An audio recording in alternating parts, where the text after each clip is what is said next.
yanzilu alaihi tuba li alsinatin tantiqu biha tuba li ajwaf yahbibu biha. Shadaqallahu azim wa shadaqa rasulullah karim walhamdulillahi rabbil alamin. Jamaah yang saya hormati karena Allah, alhamdulillah dengan izin Allah dengan karunia-Nya pada maghrib hari ini kita bisa memenuhi panggilan Allah. Semoga nikmat yang kita gunakan barusan untuk memenuhi panggilan Allah, Allah lipat gandakan di dunia dan Allah lipat gandakan di akhirat. Karena nikmat-nikmat itu hakikatnya turun dari satu asma Allah, yaitu Ar-Rahman, yang maha kasih, kasih Allah. Kasih nikmat, bisa ngeliat, bisa makan, bisa minum, kesehatan, bisa nyender, punya jam, bisa main HP, bisa gesek-gesek dan lain sebagainya. Itu Ar-Rahman ya Allah. Bukan cuma kita, orang kafir juga dikasih. Buat apa sih nikmat-nikmat itu? Allah berfirman di dalam surah Al-Kautsar, Inna a'toinakal kautsar, ya manusia, kami telah memberikan kalian nikmat banyak loh. Nikmat duduk, kakinya diangkat, seluruh diornya, megang-megang jenggot dan sebagainya. Nikmat enak kan? Ustaz, buat apaan? Pasal ini, nah, buat sholat. Dia menjadi perwakilan semua jenis ketaatan kita sama Allah. Kasih nikmat, sholat yang rajin ya. Wanhar, bersedekah atau berkurban. Kajian dengan manusia, baik-baiklah berhubungan sama manusia. Nah, apa sih nikmat itu kita gunakan buat taat untuk menggapai Ar-Rahimnya Allah, Pak. Karena Ar-Rahim Allah itu, penyayangnya Allah itu gak ditebar di dunia, cuma ada di surga. Maksud saya kapitalisasi itu nikmat, agar kita bisa masuk ke dalam surga di dunia. Maka kalau Allah Subhanahu wa Ta'ala panggil, dunia gak boleh menghijab. Asal muasal manusia itu gak kenal dunia. Asal muasal manusia itu yang kenal cuma Allah Subhanahu wa Ta'ala doang. Mudah-mudahan nanti insya Allah kita terus belajar. Salawat dan salam semoga terlimpah curahkan pada baginda Nabi Muhammad SAW. Dan kita berharap kita menjadi salah satu orang yang mendapatkan syafaat Allah nanti di yaumil mahsyar insya Allah. Jamaah yang dirahmati Allah Subhanahu wa Ta'ala. Rasulullah SAW bersabda, 1000 tahun sebelum Allah menciptakan manusia, 1000 tahun sebelum Allah menciptakan makhluk, Allah sudah merilis beberapa potongan surat-surat awal-awal surat Toha, Yasin. Ketika itu, wah, malaikat mulai mencium bau keagungan. Beda nih kayak gini, beda. 1000 tahun yang lalu, malaikat ketika mendengar Allah membacakan awal-awal Al-Quran, malaikat mencium wangi-wangi keagungan. Kata Rasulullah SAW, apa namanya Al-Quran?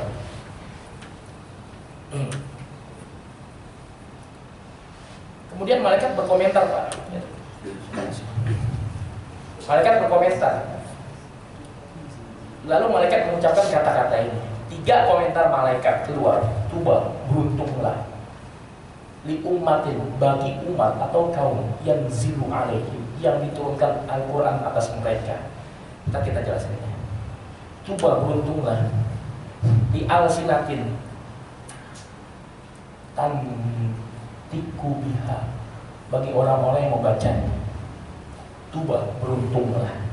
Di ajwaf, bagi rongga dada, yahmiluha, yang menghafal Al-Quran. Jadi dulu Pak, malaikat aja udah mengagungkan Al-Quran. Kita lihat sekarang kemudian manusia, orang-orang Islam ini ngeremehin Al-Quran nih, taruh di bawah gitu maksud saya. Taklid, adab kita sama Al-Quran jadi kurang. Karena satu-satunya yang bukan makhluk yang bisa kita indra di dunia ini cuma Al-Quran, Pak. Rasulullah SAW itu makhluk. Malaikat Jibril sekalipun dan semua malaikat-malaikat termasuk 8 malaikat pemikul ars, itu semuanya makhluk. Surga makhluk, neraka makhluk, sakit itu makhluk, apel makhluk, rasa manis juga makhluk. Makna makhluk, makhluk adalah apa-apa yang Allah ciptakan. Makhluk adalah masih Allah, selain Allah makhluk. Akan tetapi Al-Quran itu bukan makhluk. Dia adalah kalimat-kalimat Allah. Sampai kemudian Imam Ahmad bin Hanbal, Imam Abu Hanifah itu dipecut, di penjara, digebukin saat itu oleh salah seorang khalifah untuk mengeluarkan satu fatwa. Katakan Al-Quran adalah makhluk. Lalu beliau berfatwa, wallahi demi Allah, kalau Al-Quran saya fatwakan makhluk, hancurlah jalan semesta. Dia bukan makhluk. Hati loh, Pak. Kita bahas satu-satu ya. Yang pertama, tuba, beruntunglah. Mereka ada ngomong, li ummatin, bagi umat yang zilu alaihi, yang diturunkan Al-Quran kepada mereka. Jamaah yang dirahmati Allah Subhanahu wa Ta'ala. Allah Subhanahu wa Ta'ala mengutus seorang Rasul, seorang utusan bernama Nabi Daud alaihissalam. Itu cuma buat nurunin Zabur doang. Semua ulama sepakat bahwa Zabur itu Pak, isinya cuma 1/3 Al-Quran segini doang. Nabi Allah Daud alaihissalam diutus oleh Allah membawa Zabur cuma buat ngerilis, mempresentasikan 1/3 Al-Quran. Setelah itu Allah turunkan Nabi Allah Musa alaihissalam untuk merilis, mempresentasikan, mensosialisasikan 2/3-nya Pak, gini, 1/3 berikutnya. Kalau Bapak mau tahu nih ya. Kemudian Nabi Allah Isa alaihissalam diturunkan oleh Allah, diutus oleh Allah Subhanahu wa Ta'ala untuk membawa 1/3 terakhir. Bayangkan coba. Kenapa kemudian Rasulullah SAW diutus oleh Allah Subhanahu wa Ta'ala sebagai penyempurna para nabi, khatamul anbiya? Karena beliau merangkum semua kitab-kitab suci yang pernah Allah turunkan ke muka bumi jadi kayak begini Pak. Satu-satunya nabi yang Allah beri gelar sebagai rahmatan lil alamin cuma Rasulullah SAW, yang lain gak ada. A'udzubillahi minasyaitonir rajim. Wa ma arsalnaka illa rahmatan lil alamin. Hai manusia, tidaklah kami utuskan Rasulullah, tidaklah kami utus engkau kecuali untuk menjadi rahmat bagi seluruh jagat semesta. Beruntung kita. Imam Ghazali berkata, barang siapa menguasai 1/3 Al-Quran, Anda telah menguasai salah satu dari ilmu Nabi Daud alaihissalam, atau ilmu Nabi Musa alaihissalam, atau ilmu Nabi Allah Isa alaihissalam. Kuasai Pak. Kalau kita nggak bisa menguasai, anak-anak kita suruh kuasai. Jangan takut-takut pesantren itu. Anak saya nggak sekolah loh. Istri saya kaget di zaman sekarang nggak sekolah, emang kenapa? Mau zaman sekarang, mau zaman dulu, mau zaman akan datang, tuh zaman punya Allah kan. Anak saya sekolah takhosus SMP perempuan kelas 2 Pak, dari kelas 1. Saya berhenti sekolah paket kuliah khusus mendalamin Al-Quran doang. Target saya lulus sekolah hafal Quran 30 juz. Tanya semua laki-laki paling ganteng sedunia, paling kaya, paling tinggi jabatannya. Tanya direktur, tanya gubernur, tanya presiden, tanya dokter, mau nggak kira-kira? Punya suami gubernur nggak mau, punya istri gubernur nggak mau. Dokter tanya mau nggak istri dokter, nggak mau. Manajer mau nggak punya istri manajer, nggak mau. Baik, kita tanya nih manajer, dokter, insinyur siapa kayak mau nggak punya istri hafal Quran 30 juz, jago masak, ahlaknya mulia, cantik, wangi, bersih, putih, mau nggak kira-kira? Ada 2 kan bos? 2 ini sekawinin. Orang kalau hafal Quran Pak, dia tahu cara bersikap. Quran kayak ngajarin dia Pak, bagaimana cara masuk surga, bagaimana cara jadi ibu, membina rumah tangga yang sakinah mawaddah warahmah. Makanya sekarang laki-laki berani menikah, dia nggak punya ilmu Al-Quran, dia mau membina rumah tangga dengan ilmu siapa coba? Kita tuh termasuknya berantakan rumah tangga kita. Sebenarnya maunya cerai. Kita membina rumah tangga dengan hawa nafsu kita, berantakan. Allah nggak kita libatin. Beruntung. Pelajari Pak, yang tahu tak sampai derajat mahir. Pelajari. Yang pertama ya, kita mulai nukik lagi nih, kunci. Yang kedua, jadi Bapak harus ada di hati rasa kebanggaan lu sama Quran Pak. Saya nanya dalam hati kita nih, coba Bapak jawab, Bapak beruntung nggak, bangga nggak ada Al-Quran diturunkan buat kita? Baik bangga ya. Kalau bangga kok nggak mau belajar sih? Klaim itu namanya bohong. Ternyata ditanya Bapak, Anda mencintai Al-Quran? Iya, dibelah dadanya, tak bohong. Orang-orang bohong itu nggak ada di surga, kata Allah. Cuci dulu lagi kotor, najis, bau, busuk dan lain sebagainya.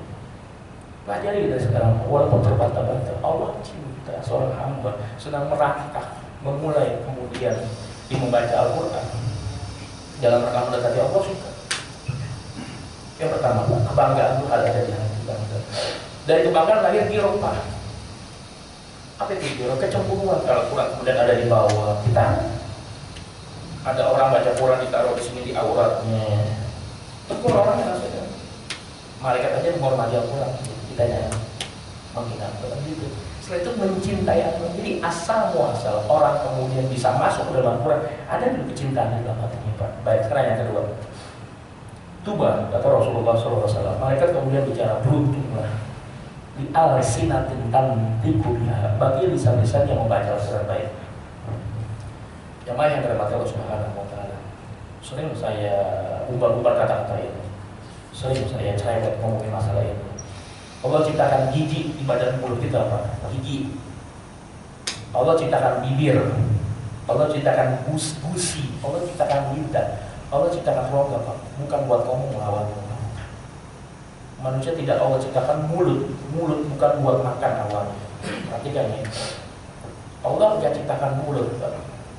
Itu buat makan. Yang kedua, Allah tidak ciptakan mulut buat meyakinkan orang supaya beli produk kita. Sales-sales hati-hati ini. Allah tidak ciptakan mulut buat sumpah palsu pejabat-pejabat. Allah tidak ciptakan mulut untuk mencela orang-orang yang di bawah kita derajat bukan.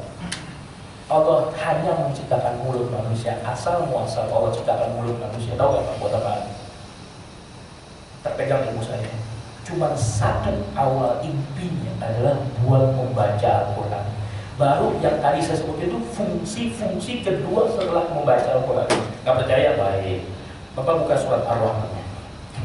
Ar-Rahman. A'udzubillahi minasyaitonir rajim. Ar-Rahman. Ya Allah yang Maha Pemurah manusia. Allamal Quran, yang mengajarkan kalian dulu di alam ruh Al-Quran. Dulu manusia di alam ruh udah diajarin Al-Quran, Pak. Saya kasih tahu betapa dekatnya ruh manusia dengan Al-Quran. Saya kasih tahu pelan-pelan ya. Biar penasaran makanya melotot semua tuh. Sekarang khalaqal insan, baru Allah menciptakan manusia di muka bumi. Kalimat khalaqal insan dalam surat Ar-Rahman itu ada pada deretan ayat ketiga, Pak. Ini menunjukkan bahwa manusia sebelum Allah zahirkan, Allah pindahin ke alam material yang bernama bumi. Dulu di alam ruh manusia itu udah diajarin Al-Quran sama Allah Subhanahu wa Ta'ala. Ar-Rahman, Allah yang Maha Pemurah. Allamal Quran, yang mengajarkan kalian Al-Quran hai manusia. Baru khalaqal insan, lalu kalian diciptakan oleh Allah di muka bumi. Buat apa sih? Allamahul bayan, Allah yang mengajarkan kalian pandai bicara agar kalian bisa membaca apa yang pernah Allah ajarkan kepada kalian itu Al-Quran. Fungsi-fungsi mulut itu Pak, sebetulnya Pak, bukan buat ngomong. Kita buktiin Pak ya, secara ilmiah ya. Tadi secara dalil Pak ya. Mau orang Jawa kayak, mau orang Inggris, di sini ada orang Barat Pak, nggak ada ya. Melayu semua kan. Baik, orang Jawa ada, oke, orang Sunda ada, orang Betawi ada, orang Kalimantan ada, orang Nusantara ada deh, pokoknya di sini lengkap ya. Baik, saya mau nanya, dalam dialog pergaulan Bapak sehari-hari, ada nggak kira-kira Pak huruf kho yang keluar dalam pergaulan bahasa Bapak? Ada nggak? Ada nggak? Misal Betawi, masa sih? Nggak ada. Sok, bisa. Lu beli bakso di mana lu? Nggak ada. Betul nggak Pak? Kamu siapa? Nggak ada. Mau orang Jerman, mau orang Inggris, kosakatanya terbatas.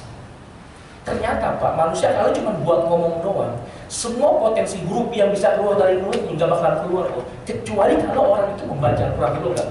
Contoh, ilmiah, panggil ahli language ngomong sama saya pakai argumentasinya. A'udzubillahi minasyaitonir rajim. Lihat, ada gak bahasa yang bisa menyamakan dengan ayat ini Pak? A'udzubillahi minasyaitonir rajim. Alam tara kaifa daraballahu mathalan kalimatan thayyibatan kasyajaratin thayyibah asluha thabitu wa far'uha fis sama tu'ti ukulaha kulla hinin bi'idzni rabbiha. Sunda, Jawa nggak ada ngomong ada nggak? Kecuali orang Minter lah. Angus orang Minter kan. Nama aku jadi Angus gitu kan. Sebetulnya fungsi mulut itu Pak cuma buat ngeluarin huruf-huruf Al-Quran tanpa makharajul huruf. Wasyamsi waduhaha wal qamari idza talaha wan nahari idza jallaha wasyamsi waduhaha. Bayangin coba. Orang Jawa ada hak sama hak ada. Gak keluar tuh huruf-huruf Quran kalau Bapak orang Jawa gak keluar. Gak keluar tuh huruf-huruf Quran ketika Bapak adalah orang Sunda bergaul ngomong gak keluar. Ternyata Pak, potensi huruf itu hanya bisa maksimal tereksplorasi secara maksimal ketika Anda membaca Al-Quran. Ini menunjukkan bahwa fungsi mulut manusia itu sebetulnya hanya untuk membaca Al-Quran. Baca dulu Al-Quran. Yang kedua, sekali lagi rahasia-rahasia. Ini banyak rahasia-rahasia di sini Pak. Banyak yang intip-intip lagi di luar. Banyak yang intip-intip. Apa kita bagi-bagi ya? Ambil tuh, ambil. Amalin ambil dulu. Baik, yang kedua Pak. Karena Al-Quran itu bukanlah makhluk. Karena Al-Quran itu bukanlah benda. Maka ketika Bapak baca Al-Quran sampai derajat mahir Pak. Sampai derajat mahir ya. Baca apa gencar. Udah capek Pak kita ngeburu ilmu dunia. Gitu-gitu aja Pak. Bapak kuliah sampai S3 kan? Saya mau nanya punya duit 100 miliar gak kira-kira? Gak punya kecuali korupsi kan? Capek loh, kita ngejar ilmu dunia sampai berapa puluh tahun juga. S1 berapa tahun? 6 tahun. S2 3 tahun, 2 tahun misalnya ya. S1 berapa tahun? 4 tahun. 6 tahun tuh sampai SKS 25 ya gitu kalau lulus ya. S1 4 tahun, S2 2 tahun, 6 tahun. Baik, SD 6 tahun, 12 tahun, SMP 3 tahun, 15 tahun, SMA 3 tahun, 18 tahun, S3 2 tahun misalnya. 20 tahun kita kejar dunia apa? Sampai sekarang kita nggak kaya-kaya. Betul nggak Pak? Baik, Bapak duitnya banyak sekarang saya mau nanya ya. Istri Bapak pakai jilbab nggak? Susah jawab. Buat apa nyari duit banyak? Kemudian duit itu nggak memberkahi kepala istri kita. Baik, saya mau nanya, anak-anak kita bisa baca Quran nggak? Tanya lagi, anak-anak kita rajin sholat nggak? Buat apa?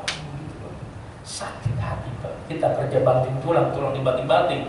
Pergi pagi belum lihat matahari, pulang belum lihat matahari, ternyata sampai rumah anak-anak kita nggak taat sama Allah. Capek. Betul nggak Pak? Lelah. Sekali-sekali bergaul sama CEO Pak. Dengerin apa yang mereka ucapin. Mereka udah bosan sama dunia. Sampah gitu-gitu aja. Sekali-sekali bergaul sama CEO Pak. Ngomong gimana pengalaman Mas udah nahdepin posisi tertinggi di perusahaan bangke. Gitu aja. Nah, gitu-gitu perempuan mana sih saya pernah cicipin. Gitu-gitu aja. Posisinya kalau nggak begini, gitu-gitu aja. Gak ada posisi yang aneh. Kan pemburu dunia kan model kayak kita Pak ya, setengah-setengah ya. Penasaran. Pas udah puncak udah tua kita mau mati, baru taat sama Allah terlambat. Sekarang taat. Baik, ketika kita lagi baca Quran, sesungguhnya kita lagi dialog sama Allah Subhanahu wa Ta'ala. Itu kenapa kemudian kalau orang baca Quran dia punya adat, dia sedang berdialog sama Tuhan, sama Allah Subhanahu wa Ta'ala. Tidak ada kebahagiaan di muka bumi Pak. Sebagaimana tidak ada kebahagiaan ketika seseorang nanti ada di surga kecuali dia harus berdialog dengan Allah Subhanahu wa Ta'ala. Betul Pak? Sering saya omongin dalam semua majelis bahwa puncak tertinggi kenikmatan surga itu Pak bukan main sama bidadari loh, bukan Pak. Kapan nikmati bidadarinya? Saya bilang kan dulu, inget ya, kalau perempuan bidadari turun ke dunia, perempuan dunia mati semua, nggak pede. Kalau kita ngeliat ada orang yang bidadari di surga Pak, dalam penglihatan saya nih, penglihatan batin saya, kayak di dunia ya masih banyak perempuan. Di surga itu Pak makanan minuman enak-enak, kerjanya makan dulu. Kayak di dunia ini ada Pak Bondan lagi nyicip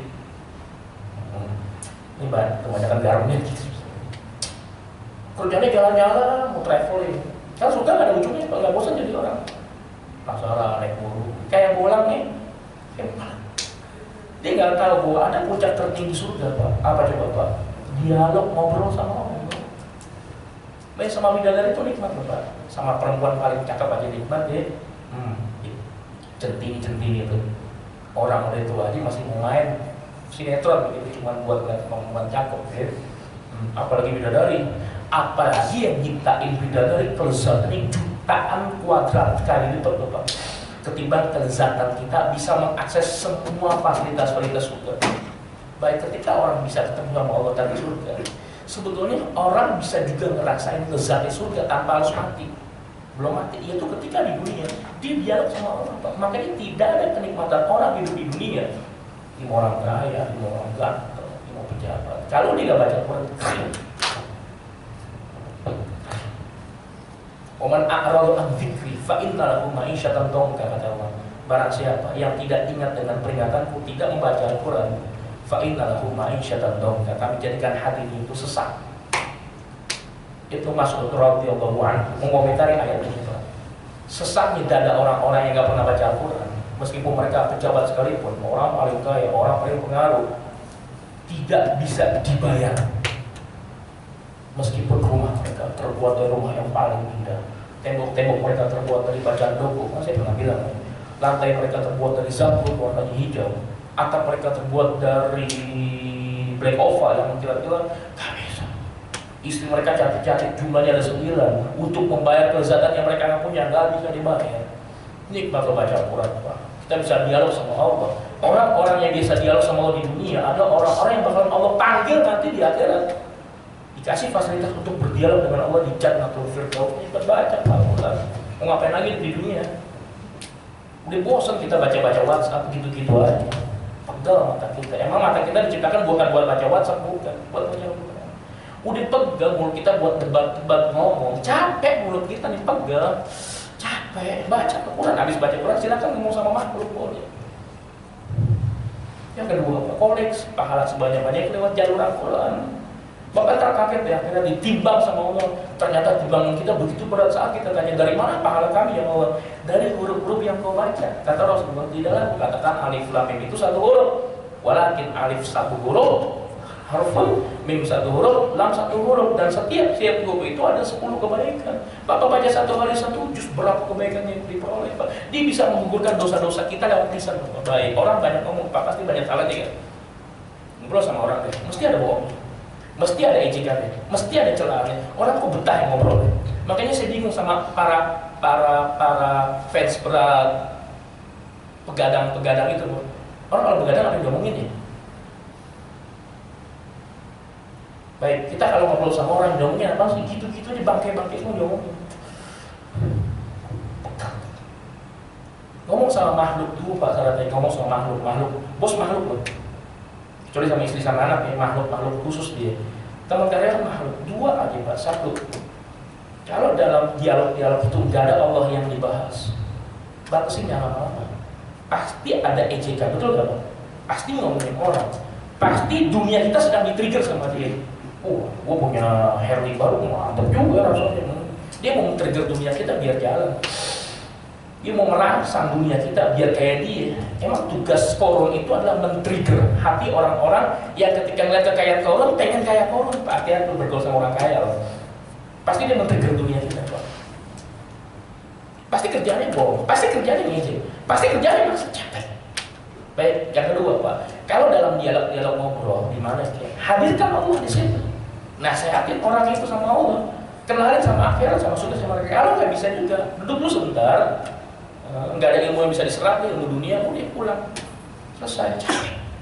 Capek.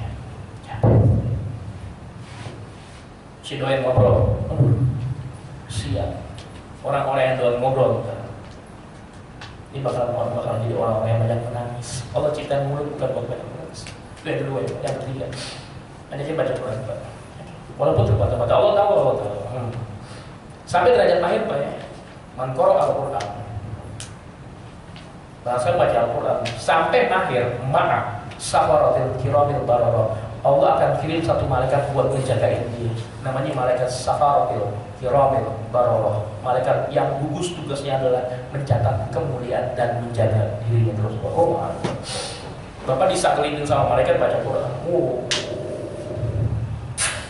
Udah gak usah pakai khodam gunung kawi lagi, udah gak perlu. Jimat-jimat, wafak-wafak raja-raja gak usah. Ini ada jimatnya nih. Ini ada khodamnya Pak, malaikat. Baik, yang ketiga. Tuba, beruntunglah kata malaikat. Di ajwaf, bagi rongga dada, yahmiluha, yang menghafal Quran baik. Bapak tahu kan? Kita buka nih Pak, rahasia mahal. Bagus banget rahasianya. Asal muasalnya Al-Quran itu Pak, asal muasalnya itu nggak ada material, betul gak? Asal muasalnya makna-makna. Sebenarnya Quran bid'ah loh. Ini buat para ahlul bid'ah ya, yang kerjaan suka bid'ah-bid'ahin orang. Oh bid'ah lo amalannya nggak bersumber dari Nabi. Susah tuh, dolar lo. Sini ngomong dulu. Baik. Di zaman Nabi ada Quran nggak? Ada.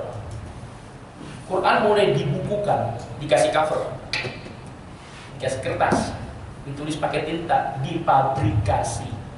secara masif di zaman saya Bapak Sayyidina Utsman. Di prakarsa dari zaman Sayyidina Abu Bakar As-Siddiq. Rasulullah nggak tahu, bid'ah nggak?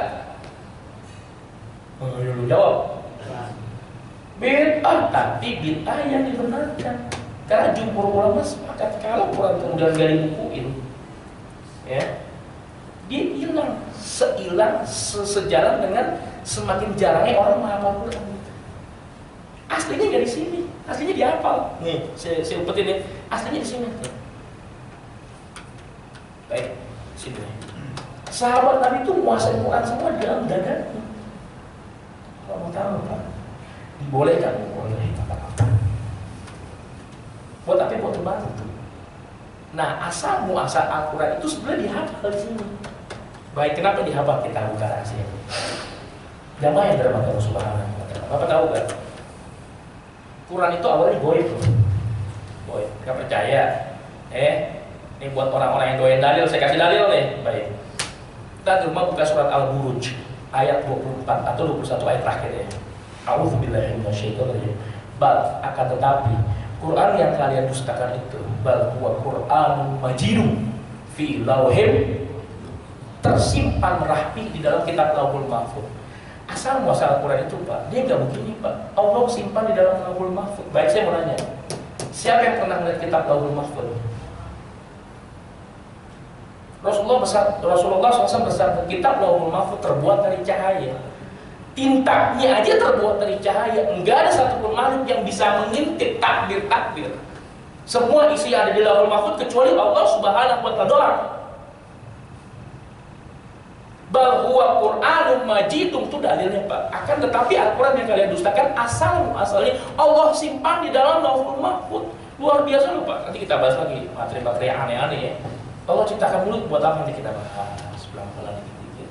Baik, Allah simpan di dalam Lauhul Mahfuz. Allah pengen mematerialisasikan, dimaterialkan, berbenda gitu. Jadi begini Pak, sebetulnya buat balik lagi ke sini. Baik, ketika ditanya apa sih fungsi pembukuan Al-Quran? Fungsi pembukuan Al-Quran adalah memudahkan orang-orang non-Arab kayak kita nih untuk bisa baca Al-Quran. Baik, Bapak kalau Al-Quran gak dibukuin, Bapak bisa baca Quran nggak? Nggak bisa, kita bukan orang Arab. Iya apa ya? Al-Quran ini Pak, gelarnya adalah Ar-Ruh. Ruh bisa dilihat ya? Gak percaya? Saya kasih dalil ya. Yang doyan dalil baik. Buka surat Asy-Syu'ara. Asy-Syu'ara. Surat 52, surat 42 ayat 52. Asy-Syu'ara ayat 52. A'udzubillahi minasyaitonir rajim. Wa kadzalika, dan demikianlah auhayna, kami wahyukan ruhan, gelarnya ruh, min amrina, untukmu hai Muhammad, atas perintah kami. Itulah kenapa kemudian di zaman sahabat Quran itu dihafal di hati. Kenapa Pak? Karena tempat ruh bersemayam itu adanya adalah di dalam hati manusia, sebab tidak jantung. Perlu tahu ya? Bukan berarti kemudian kita remehin Al-Quran, nggak boleh. Quran dihormati karena satu-satunya yang bentuknya kayak buku, kayak benda, kayak makhluk, tapi bukan makhluk, itu cuma Quran. Hada kalamullah, ini kalam, ini lisan Allah Subhanahu wa Ta'ala. Sebenarnya ketika Bapak lagi baca Al-Quran tadi yang ngomong 2 poin, Bapak lagi dialog sama Allah Subhanahu wa Ta'ala gitu. Baik, yang ketiga Pak. Yang ketiga, ruh. Bapak hafalin di Al-Quran. Hafalin Al-Quran. Tak ada yang aneh di hati Bapak. Baik. Apa itu yang aneh Pak Ustaz? Kita buka lagi ilmu yang aneh-aneh. Yang aneh-aneh, yang jarang dibahas sama Ustaz-Ustaz di mimbar. Kita buka-buka dikit-dikit, aurat-aurat. Setiap rahasia terbuka, tanda kiamat mendekat. Jadi kalau Bapak dengar sama yang rahasia-rahasia, Bapak sebenarnya mempercepat kiamat. Itu ilmu rahasia itu jangan dibuka. Tapi kalau buat manfaat, kasih. Baik. Justru gini-gini demen ya Pak ya. Kita udah bosan ya di mimbar, kerjanya celah-celah orang mulu ya. Bosan mendengar Ustaz celah-celah orang mulu. Bosan. Lihat. A'udzubillahi minasyaitonir rajim. Inna sungguh nazzalna Quran, kami telah menurunkan Al-Quran. Surat apa itu? Wa inna lahu lahafizun, dan kamilah yang menjaganya. Pernah dengar gak ayat itu Pak? Iya. Sungguh kamilah yang menurunkan Al-Quran. Saya lupa ayat apa tuh, surat berapa. Wa inna lahu lahafizun, dan kamilah yang menjaga. Ulama-ulama sepakat setiap huruf di dalam Al-Quran itu ada penjaganya dari kalangan malaikat. Namanya adalah khodamul malaika, penjaga-penjaga malaikat. Apa fungsinya? Biar orang gak diselewengin. Itu ya Pak.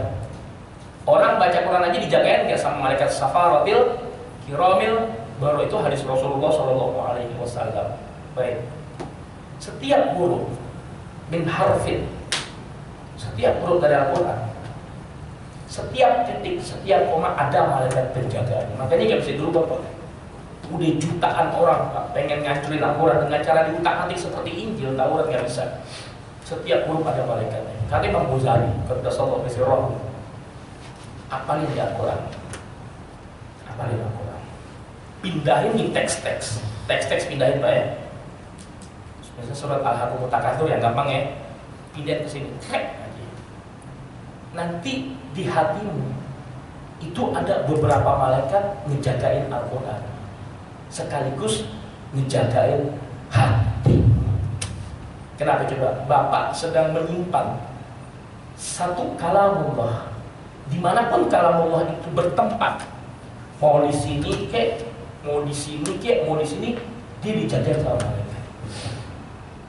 Ketika kita menghafal Quran, Allah utus malaikat buat ngejagain Pak. Nanti huruf-huruf yang kita hafal ini menari-nari loh Pak. Aneh loh. Kayaknya hidup. Ini kan teks-teks nih Pak, teks-teks ya? Teks kan ya?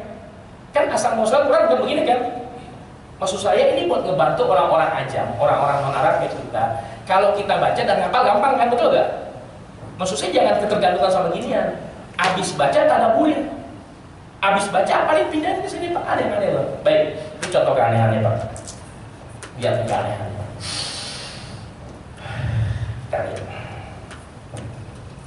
Bapak pernah gak ngerasain pulang sampai rumah dimaki-maki sama istri, nggak ada alasannya.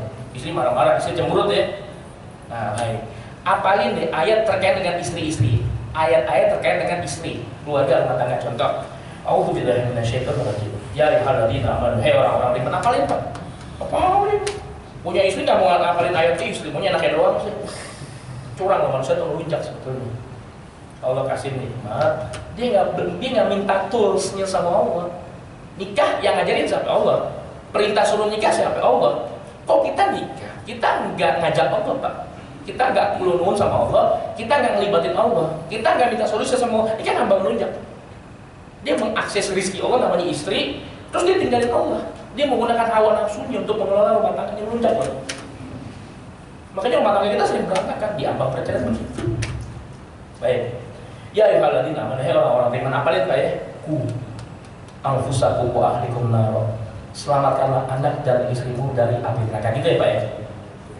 Gandeng dengan ayat yang lain Pak. Inna azwajikum wa auladikum fitnah. Anak dan istrimu, hai manusia, anak dan istrimu ujian. Gitu ya? Baik.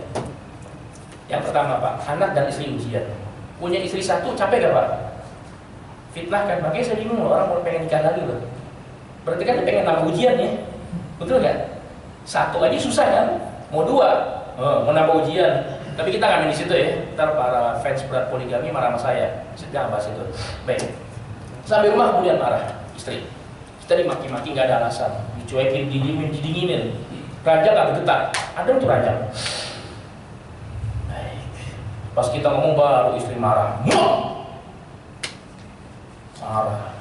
Papa tinggalan HP, pas mama buka di WhatsApp, cewek cakep siapa ngomong saya. Hah? Nah itu, tengsin. Mau garuk-garuk di sini, mau garuk-garuk di sini sama juga, sama-sama jadi terdakwa. Baik. Kalau memang salah sebetulnya Pak, Allah lagi ngirimin lisan istri kita buat ngedidik kita, buat ngedidik kita. Nah, baik, yang kedua, istri marah-marah dengan sebab yang lain. Maksud saya dengerinnya jangan berontak, dengerin. Tinggal ucapin kata-kata, iya Mi, mohon maaf, iya Bu, saya salah. Selalu teman-teman biasa, besok saya jaga baik-baik. Gitu ya, baik. Kasus yang kedua, pas gajian Pak, tinggal setengah, jujur.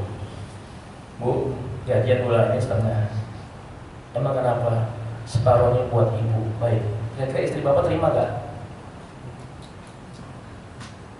Istri, kalau digaji setengah dompet, setengah amplop, terima gak?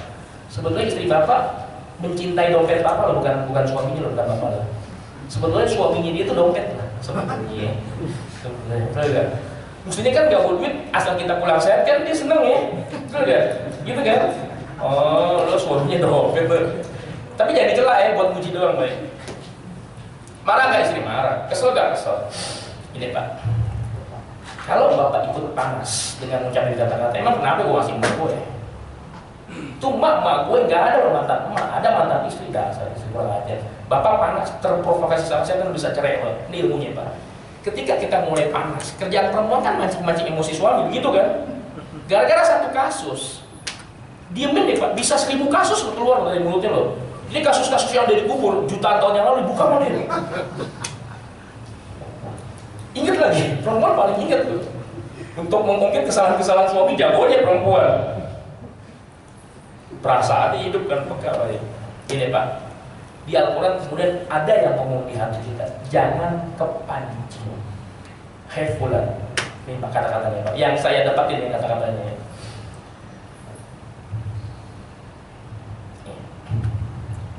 Istrimu itu tempatnya di neraka sebetulnya. Itu Pak kata-kata di hati saya Pak. Baik, kita buka rahasia. Gampang Pak nandain lawan hidup kita itu mau di neraka atau surga. Lihat, dalam keseharian dia sering marah-marah atau enggak. Ketika dia dapat musibah, dia termasuk orang yang jiwanya meletup-letup atau enggak.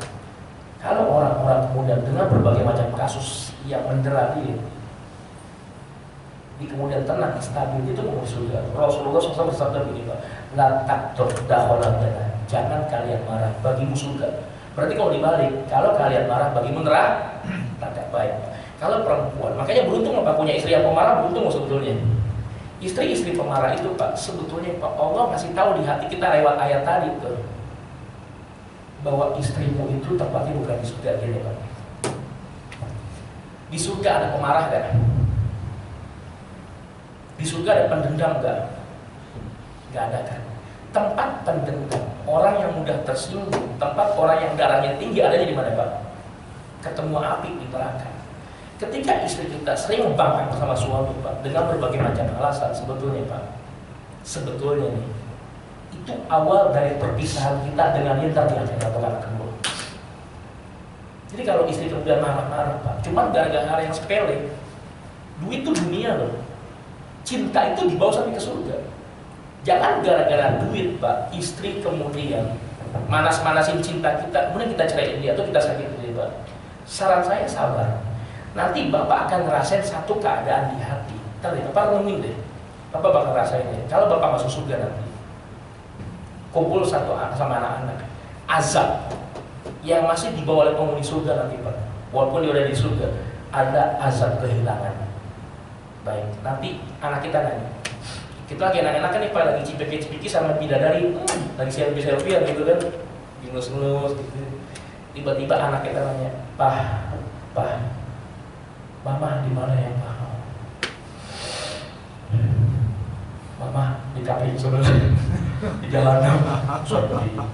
Di dunia kita biasa makan nasi uduk bareng, nasi goreng bareng, ya Pak itu agak jalan-jalan bareng, wisata bareng, serba bareng, susah senang bareng, sedih bahagia bareng. Tiba-tiba ntar di surga saat kita nikmat istri kita di neraka, kesian ya Pak. Maksud saya begitu Pak. Ketika nanti di dunia Bapak pulang, peristiwanya macam-macam loh. Peristiwanya macam-macam. Allah akan ciptakan satu peristiwa di mana Bapak dibikin jengkel sama suami. Maksudnya jangan pancing. Karena tugas suami, Allah Subhanahu wa taala berfirman, ya ayyuhalladzina amanu qu anfusakum wa ahlikum nar, selamatkan anak dan istrimu dari neraka. Maka ini yang saya jalanin Pak. Ketika istri saya marah-marah, saya diam. Saya tahu setan lagi ngipas-ngipas tuh. Ini di hati saya ada yang ngomong, jangan diladenin lagi.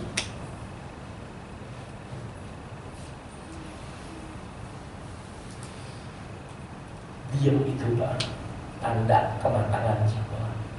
Sayyidina Umar berkata, suami yang aku segani adalah suami yang ketika istri mereka marah, mereka duduk manis di depannya. Lihatin muka istri kita.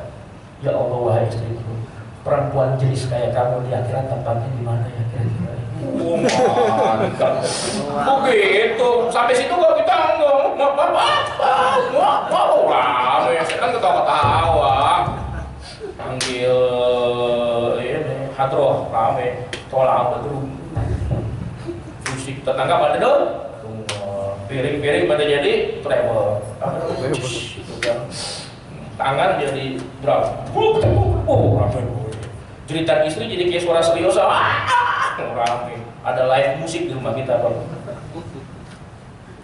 Maksud saya begitu, baik. Ya ayyuhalladzina amanu, inna auladikum wa azwajikum inna azwajikum wa auladikum fitnah, ujian. Baik, ketika kita pulang sampai rumah, Pak, ini kita dibikin capek sama anak kita, Pak. Bapak jangan marah, musibah itu cuma sebentar.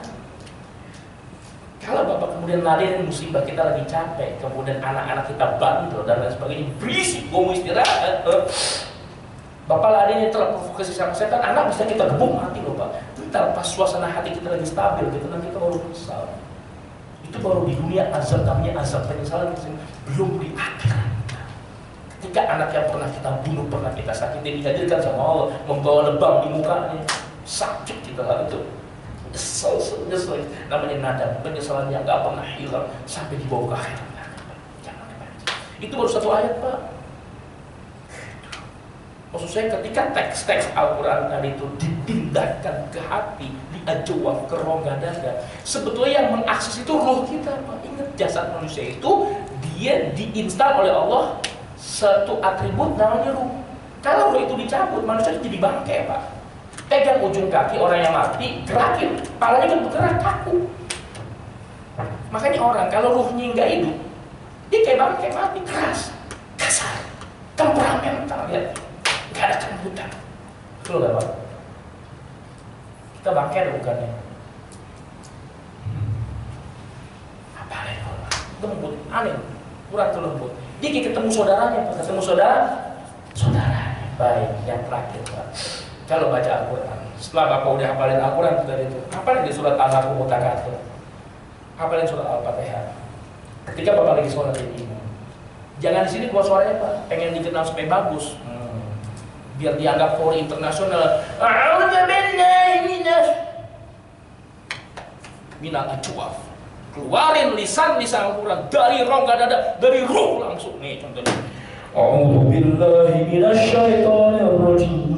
Dari sini keluar Pak. Bismillahirrahmanirrahim. Fi sidrin makhdud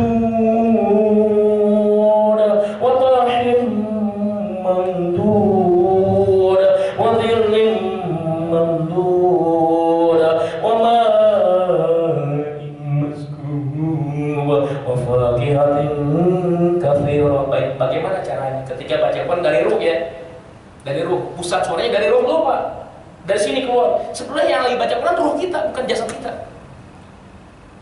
Manusia ketika udah mati ruhnya dicabut, mulut bisa ngomong nggak bisa kan? Nah ini ilmunya nih apa ya? Bapak ntar di rumah Al-Fatihah ya, kuasain maknanya Pak. Apalin ayat per ayat artinya Pak, sampai Bapak paham. Kemudian Bapak kuasai beberapa surat-surat gacoan yang pendek-pendek, jangan yang panjang-panjang, pendek-pendek dulu. Kesian loh jamaah, kalau imam baca surat panjang-panjang, dia ntar menghayal yang lain Pak. Orang nggak ngerti. Lama nih, pegang mulus nih, bisulan di translate. Udah dicet gitu. Jamaah menghayal, pendek-pendek. Tapi walaupun pendek, ruh dia bisa kita tarik ke langit.